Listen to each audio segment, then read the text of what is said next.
Students, তাহলে আমরা একটা কাজ করি, পরমাণুর গঠন পড়ছিলাম তো, পরমাণু গঠন পড়ছিলাম না, গল্প করছিলাম। তাহলে গল্পটাকে একটু এগিয়ে নিয়ে যাই যে থমসনের ক্ষেত্রে কি হলো। তাহলে আমরা যতটা গল্পে এগিয়েছিলাম, বিজ্ঞানী জে জে থমসন তিনি কিন্তু করে ফেললো। তার মানে কি, বাদ যেটা পড়ে ওপরে বিদ্যুৎ চমকায় সেটা এক্সপেরিমেন্টালি কি করলো, সে ল্যাবরেটরিতে করে ফেললো। ক্লিয়ার? ল্যাবরেটরিতে দেখলো যে একই জিনিস হচ্ছে, অর্থাৎ ভেতরে আলো চমকাচ্ছে, আওয়াজ হচ্ছে, সবকিছু হচ্ছে। এইবার তিনি ভাবলো যে এই ঘটনাটা তো ঘটছে, আমি একটা হাই ভোল্টেজ 10,000 ভোল্ট ভেতরে হিলিয়াম গ্যাস রেখেছি, পাম্প দিয়ে সেটা প্রেসার কমিয়ে দিয়েছি, একদম আপার অ্যাটমসফিয়ার বায়ুমণ্ডলের উপরিভাগের যে কন্ডিশন, সেই কন্ডিশন অ্যাপ্লাই করেছি। ঠিক আছে, বাজ এবং স্ফুলিঙ্গ যা সৃষ্টি হয়, যেটাকে এতদিন ভগবান বলে চালাতো, সেটাকে এক্সপেরিমেন্টালি করে দেখলাম, না কিছুই নয়, this is nothing but current. ঠিক আছে না, বিদ্যুৎ একটা চার্জ পার্টিকেলের ঘটনা। ঠিক আছে, বেশ। এইবার হচ্ছে তখন থেকেই যে বিজ্ঞানী জে জে থমসনের জায়গায় একটা স্যার কথা ইউজ হলো, স্যার জে জে থমসন।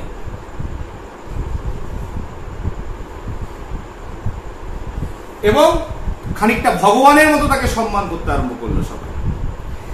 বিজ্ঞানী জে জে থমসন প্রথম ভাবলো যে এটা হলো ঠিক আছে, কিন্তু কোথার থেকে হলো, কি করে হলো?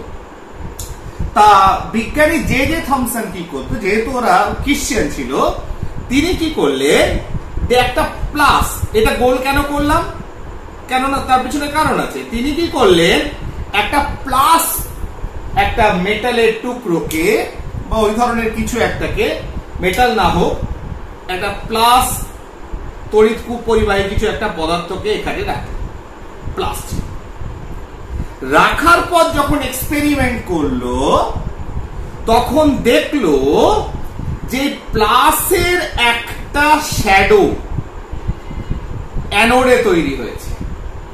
কোথায়? অ্যানোডে। তার মানে এই লাইটের যে সোর্স, সেই সোর্সটা কি?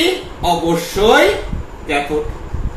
তাহলে ক্যাথোড থেকে আলোটা বেরোচ্ছে বলেই এখানে তার ছায়া তৈরি হয়েছে, শ্যাডো তৈরি হয়েছে। তাহলে কি এখান থেকেই তৈরি হয়ে গেল এই যে টিউবটা, টিউবটার নাম দিয়ে দিল ক্যাথোড রে টিউব। যেহেতু রেটা কোথা থেকে বেরোচ্ছে, ক্যাথোড রে বা ক্যাথোড, ইংরেজিতে লিখি ক্যাথোড রে টিউব, CRT। খুব ভালো, ক্যাথোড রে টিউব দারুণ, মানে একটা গ্লোয়িং টিউব যার ভেতর আলো তৈরি হয় প্রচুর পরিমাণে। এইবার তখন বিজ্ঞানীরা এটাকে বিভিন্ন জায়গায় ইমপ্লিমেন্ট করলো, এই CRT ক্যাথোড রে টিউব। আমরা যে টেলিভিশন দেখতাম, যে কম্পিউটার স্ক্রিন ছিল বড় বড় বাক্সের মতো, এইগুলো সবই এই CRT টেকনোলজিতে তৈরি, যেখানে ক্যাথোড রে টিউব ব্যবহার করা হয়। ক্লিয়ার? কিন্তু সেক্ষেত্রে কি 10,000 ভোল্ট অ্যাপ্লাই করা হয়, তো প্রচুর পরিমাণে কারেন্ট, এবং সোর্স থেকে যদি এত হাই ভোল্টেজ আসে, তাহলে শুধুমাত্র সেটা খরচ সাপেক্ষ তা নয়, তার মানে যে কোনো সময় বিপদ ঘটতে পারে। বিজ্ঞানী থমসন হয়তো যে কোনো সময় মরে যেতে পারে। তাহলে এটাকে প্রথমে কমানোর ব্যবস্থা করতে হবে। তার কারণ CRT যেগুলো ব্যবহার করা হয়, সেগুলো মোটামুটি 800 থেকে 900 ভোল্টে গ্লো করে। তাহলে এই ফেনোমেনা যেটা ঐশ্বরিক ভাবতো লোকে, সেটা যখন ল্যাবরেটরিতে হলো, এরপরে থমসন চিন্তা করলো যে এটা ক্যাথোড রে টিউব, ক্যাথোড থেকে উৎপন্ন হচ্ছে রশ্মিটা, ফাইন। এইবার আমি কি করে এটাকে কম ভোল্টেজে তৈরি করতে পারবো? ঠিক, তার মানে এইবার এই যে গ্লোয়িং প্রপার্টি, গ্লো করছে, স্পার্কিং হচ্ছে, আলো নির্গত হচ্ছে, তাহলে এইটা কার সঙ্গে রিলেটেড, কোন কোন জিনিসের উপর নির্ভরশীল? ঠিক আছে, সেটাকে যদি মডিফাই করা যায়, তা তিনি করলেন কি? তাহলে কিসের উপর নির্ভরশীল? 1 নম্বর নির্ভরশীলতা হচ্ছে যে space between the two electron. যদি এই দুটো ইলেকট্রোডের ভেতর যে ডিস্টেন্স, সেটাকে কমিয়ে দেওয়া যায়, যেটা তিনি 1 মিটার নিয়ে করছিলেন সেটাকে তিনি ডিস্টেন্স কমিয়ে 10 থেকে 30 সেন্টিমিটার করে দিলেন। কিসের ভেতর? দুটো তড়িৎদ্বারের ভেতর পার্থক্য। 2 নম্বর হচ্ছে কি গ্যাস ভরেছি। কোন রিঅ্যাক্টিভ গ্যাস ভরলে তোমার চট করে হবে না। ইনার্ট গ্যাস, নিষ্ক্রিয় গ্যাস ভরলে সেটা হবে হিলিয়াম বা নিয়ন। তিনি হিলিয়াম নিলেন। নেচার অফ ইলেকট্রোড, তাহলে ডিস্টেন্স বিটুইন দ্য ইলেকট্রোড, ইলেকট্রোডের ভেতর কতটা দূরত্ব রয়েছে। নেচার অফ ইলেকট্রোড, কোন এলিমেন্ট মানে কোন মেটাল নিলে এই ধরনের গ্লোয়িং প্রপার্টি, ক্যাথোড থেকে রশ্মি ভালো নির্গত হচ্ছে। দেখা গেছে যে সিলভার বা অ্যালুমিনিয়াম খুব ভালো হয়, তাহলে তিনি অ্যালুমিনিয়াম নিলেন। ঠিক আছে। 4 নম্বর আরেকটা ফ্যাক্টর হচ্ছে কতটা আপার অ্যাটমসফিয়ার, উপরিভাগের যে বায়ুমণ্ডল আছে তার মতো প্রেসার কতটা কমানো যায়। সেখানে তো প্রেসার আস্তে আস্তে কমবে, চাপ আস্তে আস্তে, বায়ুমণ্ডলের চাপ আস্তে আস্তে কমবে করে তিনি যেটা তোমার কত করলো, আমাদের যেটা 760 মিলিমিটার মার্কারি পারস্তম্ভের চাপ, সেটা মাত্র 10 মিলিমিটার অফ মার্কারি। তাহলে চাপ কতটা কমিয়ে দিল। করার পর দেখা গেল যে এই 10,000 এর জায়গায় 2000 ভোল্ট দিয়েই কাজটা সম্পূর্ণ হচ্ছে। একই ফেনোমেনা তৈরি হচ্ছে, ঘটনা ঘটানো যাচ্ছে। তার মানে কি রিস্ক কমে গেল, ইজি হলো ব্যাপার। যদিও ভবিষ্যতে এই সিআরটি টেকনোলজি কতটা নামিয়ে এনেছিল, 800 থেকে 900 ভোল্টে তোমার বিভিন্ন এই টেকনোলজিটাকে কাজে লাগিয়ে বিভিন্ন স্ক্রিন গুলো যেগুলো রয়েছে, টেলিভিশন, কম্পিউটার স্ক্রিন, ঠিক আছে, টেলিভিশন স্ক্রিন যেগুলো বক্স টাইপ ছিল, সেইগুলোতে এই সিআরটি ক্যাথোড রে টিউব ব্যবহার করা হচ্ছে। এবং এই গ্লোয়িং প্রপার্টি, যে ভেতরে আলো জ্বলছে, এটাকে ক্যাথোড থেকে যে আলোটা নির্গত হচ্ছে, রশ্মিটা নির্গত হচ্ছে, সেই টেকনোলজিটাকে ইমপ্লিমেন্ট করা হচ্ছে। ঠিক আছে। আর এখন কি আছে, এখন আমাদের কাছে টিএফটি স্ক্রিন রয়েছে, তোমাদের এলইডি রয়েছে, ঠিক আছে না, এলসিডি রয়েছে, বিভিন্ন অন্যান্য টেকনোলজি চলে এসছে। ঠিক আছে, ফাইন। এইবার তার তো মন ভরছে না, বলছে ফাইন, ক্যাথোড থেকে রশ্মিটা নির্গত হচ্ছে, এবার এই রশ্মিটা কি আলোর মতো তড়িৎ চুম্বকীয় তরঙ্গ না কি, জিনিসটা কেমন? ক্যাথোড থেকে নির্গত হচ্ছে, ফাইন, ঠিক আছে, তার নেগেটিভ প্লেট থেকে নির্গত হচ্ছে, ফাইন। তাহলে এর ধর্ম কি রকম, কি করা যেতে পারে? তিনি কি করলেন, এই এক্সপেরিমেন্টটাতে আর এই গোল্ড প্লেট রাখার দরকার নেই, তিনি শ্যাডো পেয়ে গেছেন।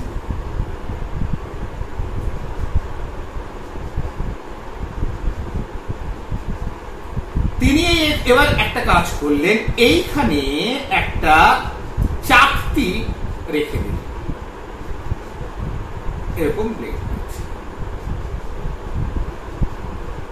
কারণ জানে যে এই ধরনের চাকতিকে তারাই ঘোরাতে পারে, আলোতে রাখলে তো ঘুরবে না। যদি একটা গোল চাকতিতে বাতাসে রেখে দিই, বাতাস ওকে ঠেলবে, ঘুরবে। যদি আলোতে রেখে দিই, সূর্যের আলোতে ঘুরবে। তাহলে এটা যদি সূর্যের আলোর মতো প্রপার্টি হয় এই আলোটার, তাহলে ন্যাচারালি তোমার কি করবে, শ্যাডো উৎপন্ন করছে, ঠিক আছে, কিন্তু সে তার তো কোনো মোমেন্টাম পাবো না, আমি গতিবেগ পাবো না, স্পেসিফিক মোমেন্টাম, স্পেসিফিক যেটা ওকে ঠেলতে পারে, ঠিক আছে না। তাহলে তিনি কি করলেন, এই ধরনের একটা চাকতিকে, ঠিক আছে, যার ব্লেড রয়েছে, তিনি কি করলেন, মাঝখানে মোল্ড করে এখানে দিয়ে দিলেন। দেখলেন কি অবাক কাণ্ড, এটা ঘুরতে আরম্ভ করেছে। তার মানে কি প্রমাণিত হলো, যে রশ্মিটা ক্যাথোড থেকে আসছে তার একটা মোমেন্টাম রয়েছে, মাস রয়েছে। তাই ভরবেগ, মোমেন্টাম মানে ভর গুণিত বেগ, বেগ তো রয়েছে, তার সঙ্গে মাস না হলে মোমেন্টাম, তাহলে ঠেলছে। তাহলে অবশ্যই এগুলো কোনো কণা। তাহলে যে রশ্মিটা ক্যাথোড থেকে নির্গত হচ্ছে, এই এক্সপেরিমেন্টটার নাম দিলেন pedal wheel experiment. Pedal wheel, এই প্যাডেল হুইল এক্সপেরিমেন্টের মাধ্যমে তিনি কি করলেন, সিআরটির ভিতর যখন ইমপ্লিমেন্ট করলেন, প্যাডেল হুইল ঘুরলো, তার মানে অবশ্যই এর কোনো কাইনেটিক এনার্জি আছে, গতিশক্তি আছে, যেটা এটাকে কি করছে, ঘোরাচ্ছে। তার মানে দিস আর পার্টিকেল ক্যারেক্টার, কণা রয়েছে, একটা মাস, সার্টেন মাস রয়েছে, তার মানে নির্দিষ্ট ভরবেগ ক্লিয়ার? এইবার একটা আধানের পরীক্ষা করতে হবে। তো এই কণাগুলো যেগুলো আসছে তাদের চার্জ কেমন, আধান কেমন, সেটা নিয়ে বিজ্ঞানী থমসন ভাবতে আরম্ভ করলো। তাহলে একটা এক্সপেরিমেন্ট করা যাক না কেন, একটা ইলেকট্রিক ফিল্ড লাগিয়ে দেখা যাক। তাহলে এইবার এই যে সিআরটি টিউব আছে,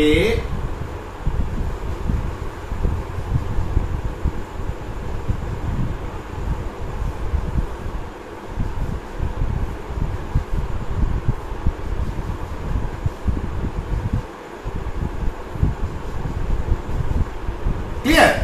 তার নেগেটিভ প্লেট, পজিটিভ প্লেট। তাহলে এইবার এর কি করলো, তিনি একটা এই টিউব যেটা তৈরি হয়েছে, দেখতে ভালো লাগছে, হয়তো ভালো লাগছে না, আমি এই দিক থেকে মনে হচ্ছে সোজা,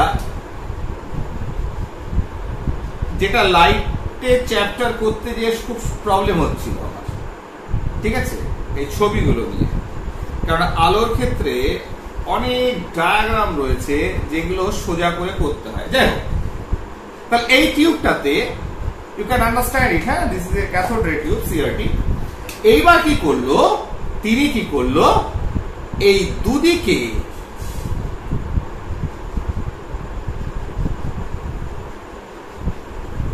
পারপেন্ডিকুলার, ওপর এবং নিচে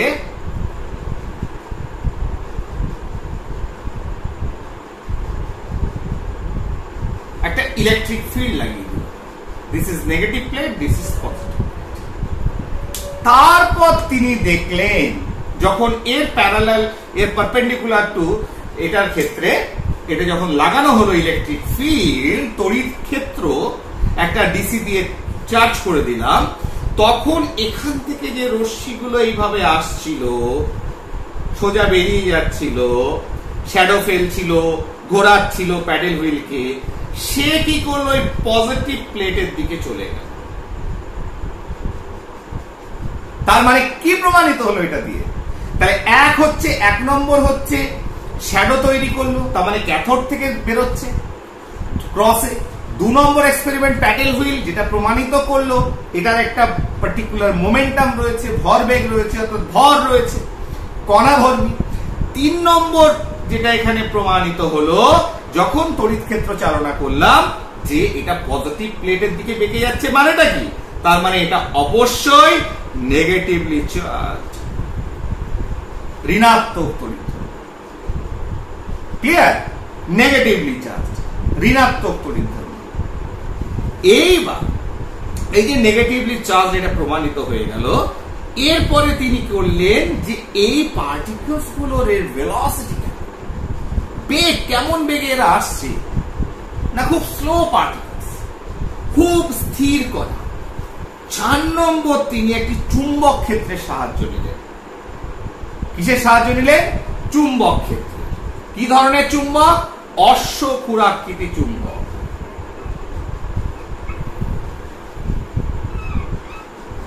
অশ্বক্ষুরাকৃতি মানে ঘোড়ার যে খুর হয় তার মতো চুম্বক, অশ্বক্ষুরাকৃতি চুম্বক। স্পেসিফিক্যালি কি এটা, কেন এটা নর্থ পোল এবং সাউথ পোল মুখোমুখি থাকে, এবং এর যে ম্যাগনেটিক লাইনস অফ ফোর্স বা ম্যাগনেটিক ফ্লাক্স সেটা কি হয়, স্ট্রেট লাইন থাকে। ক্লিয়ার? এরকম থাকে। এবং যখন কি হয়, কোন গতিশীল আধানযুক্ত কণা, এদের কাজ হচ্ছে এই ধরনের চুম্বকের ভেতর দিয়ে যদি তুমি কোন ধরনের আধানযুক্ত যে দাঁড়িয়ে আছে চুপচাপ, এ কিছু বলবে না, কিন্তু যখনই আধানগ্রস্ত কণা charged particle with a velocity, ঠিক না, যখন তার একটা গতিবেগ থাকবে তখন কিন্তু তার উপরে এফেক্ট ফেলবে, অবশ্যই এফেক্ট করবে। তা সেই এফেক্টটা দেখার জন্য বিজ্ঞানী থমসনের পরে কি করলো, সিআরটি ক্যাথোড রে টিউব যেটা বানিয়েছিল,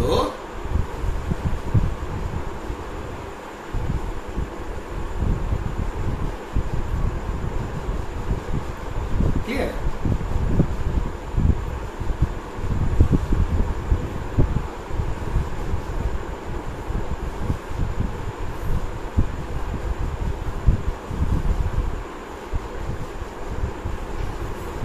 negative plate, positive plate.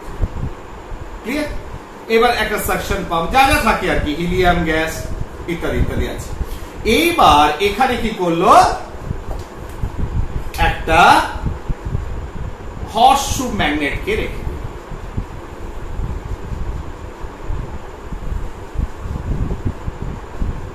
Clear, দুদিকে।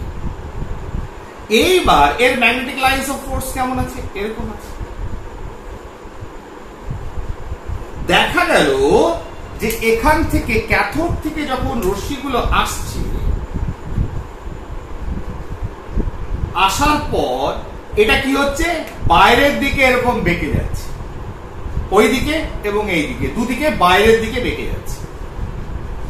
তার মানে কি হচ্ছে, চুম্বক যে বলটা, ম্যাগনেটিক লাইন্স অফ ফোর্স, তারা কি করছে, ম্যাগনেটিক ফিল্ড যেটা, ম্যাগনেটিক ফোর্স যেটা, চুম্বক বল যেটা, সেটা এই কণার উপর, এই রশ্মিটার উপর, ক্যাথোড রশ্মিটার উপর কার্যকর হচ্ছে। না হলে সে এফেক্ট ফেলবে কেন? তা বলেই দিয়েছে, আমরা দেখা গেছে যে চার্জ পার্টিকেল যাদের আধান রয়েছে এবং তারা যদি গতিশীল হয় উইথ হাই ভেলোসিটি, তাহলে এই এফেক্টটা খুব ভালোভাবে কাজ করে। কারণ এই ম্যাগনেটিক ফোর্স, চুম্বক বল, তাহলে এই যে ম্যাগনেটিক ফিল্ড এখানে রয়েছে, চুম্বক ক্ষেত্র, তারা এর উপর প্রভাব ফেলছে যথেষ্ট, এবং এই রশ্মিগুলো এইভাবে পারপেন্ডিকুলার বেঁকে পালিয়ে যাচ্ছে। তাহলে সেখান থেকে প্রমাণিত হলো যে ক্যাথোড রশ্মির, ক্যাথোড রেজ হ্যাভ আছে হাই ভেলোসিটি, প্রচুর গতিবেগ রয়েছে। ক্লিয়ার? তাহলে আমরা মোটামুটি যে ইলেকট্রনের যে, এবং সেটার নামকরণ হলো যে ইলেকট্রন, তো ইলেকট্রনের বেশ কিছু প্রপার্টি, যেটাকে ক্যাথোড রে বলছি, সেই রশ্মিটা যেটা পরবর্তীকালে ইলেকট্রন নাম হলো, তার অনেক কিছু আমরা বিজ্ঞানী জে জে থমসন তার এক্সপেরিমেন্টের থেকে পেয়ে গেলাম। ঠিক এইবার যখন তার আধানের প্রশ্ন আসছে, এটা তো প্রমাণিত হয়ে গেল, ঠিক আছে না, যেহেতু আধানগ্রস্ত, তড়িৎ ক্ষেত্র চালনা করলে সে পজিটিভ পোলের দিকে বেঁকে গেছে, পজিটিভ পোটেনশিয়াল দিকে বেঁকে গেছে। এইবার যখন আধানগ্রস্ত হলো, বলা হলো যে এর আধান কত, what is the charge of electron, বা ওই ছোট কণা যেটা আপনি পেয়েছেন, আধান কত। এর যদি ভর থাকে, বলছেন অবশ্যই ভর আছে, প্যাডেল হুইলকে ঘুরিয়েছে, what is the mass of the electron. ঠিক, এটা নিয়ে কিন্তু বিজ্ঞানী জে জে থমসন কোনো তথ্য দিয়ে যেতে পারলো না। ঠিক পারলো না, কোন ধরনের তথ্য দিয়ে যেতে পারলো না। তখন কি হলো, যখন সে কোনো ধরনের তথ্য দিল না, কিন্তু বিজ্ঞানী জে জে থমসন একটা কাজ করেছিল, যখন ওই তড়িৎ ক্ষেত্র এবং চুম্বক ক্ষেত্র চালনা করেছিল, তড়িৎ ক্ষেত্রে তড়িৎ বল, ঠিক না, একটা ইলেকট্রিক ফোর্স কাজ করেছে, তেমনি চৌম্বক ক্ষেত্রে একটা চৌম্বক বল কাজ করেছে। কার উপর? একটা চার্জ পার্টিকেলের উপর, আধানগ্রস্ত কণা। তিনি থিওরিটিক্যালি একটা ক্যালকুলেশন করলো, ঠিক আছে, ক্যালকুলেশন করলে একটা জিনিস দিল, যেটাকে ইংরেজিতে বলে স্পেসিফিক চার্জ, অর্থাৎ E/m, তার মানে আধান কার, ইলেকট্রনে, আধান বাই ভর, এই অনুপাতের একটা মান দিয়ে গেল। ঠিক আছে, সেটা কত, 1.75 into 10 to the power 11 coulomb per kilogram. ঠিক আছে না, এত কুলম পার কিলোগ্রাম।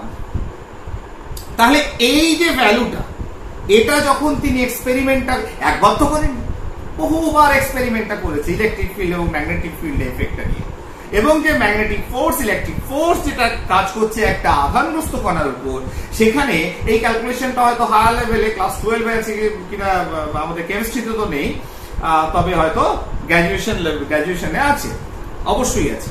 ঠিক আছে, তার সেখানে E/m অনুপাত আধান এবং ভরেও যেটাকে স্পেসিফিক চার্জ বলে, সেটার মান কিন্তু বিজ্ঞানী জে জে থমসন এই কাজটা করে দিয়ে গেল। ঠিক, তাহলে আমি কিন্তু ইলেকট্রনের আধান এবং ভর জানি না, কিন্তু এই দুটোর অনুপাত জানি। তাহলে যে কোনো একটা যদি পাওয়া যায় তাহলে আমরা অবশ্যই আরেকটা বার করতে পারবো। যদি এম পাওয়া যায় ই বার করতে পারবো, যদি ই পাওয়া যায় এম বার করতে পারবো, কারণ এই দুটোর value for electron is this 1.75 × 10⁻11 coulomb per kilogram.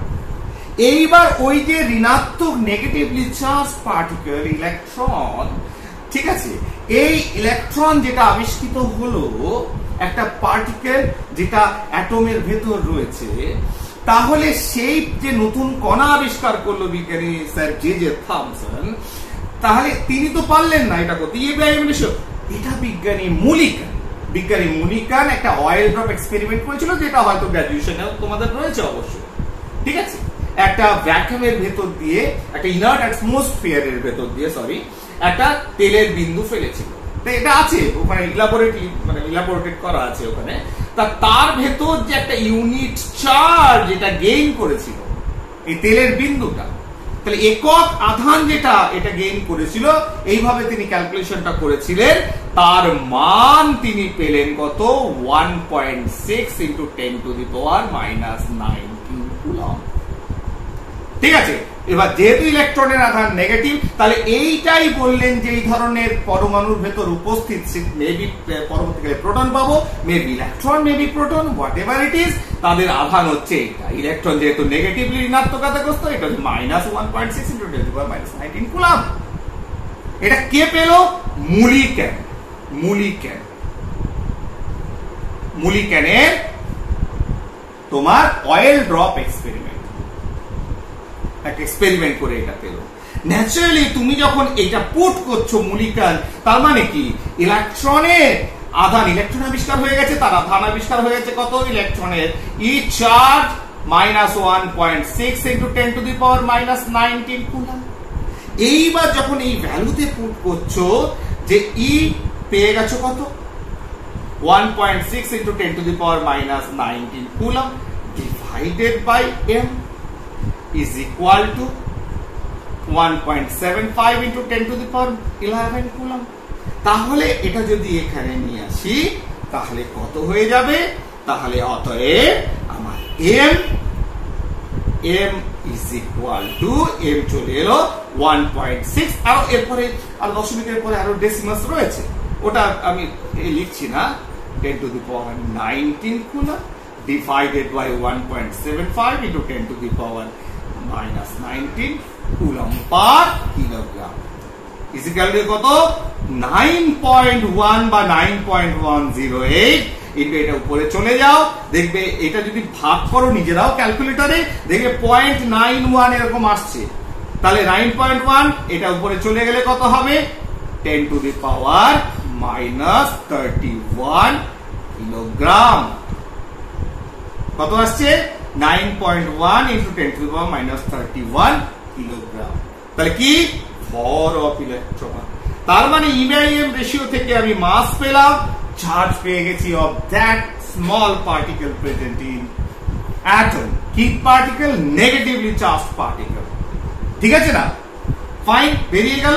এবার এটাকেই যদি তুমি আরেকটি একক আছে electrostatic unit, CGS unit 4.8 × 10⁻⁻10 ESU আধান। কত আধান? 4.8 × 10⁻⁻10 ESU আধান। আরেকটি একক রয়েছে, সেটা হচ্ছে AMU। এটাও পড়েছে হয়তো ক্লাস 9 এ, অ্যাটমিক মাস ইউনিট। ঠিক আছে, তাহলে 1 AMU is equal to 1 by Avogadro number gram is equal to 1.66 × 10⁻⁻24 গ্রাম। ঠিক আছে না? তাহলে এটার ক্ষেত্রে তাহলে এমইউ করলে কি হবে, ইলেকট্রনের ভর m বেরোবে 0.00055 m অ্যাটমিক মাস।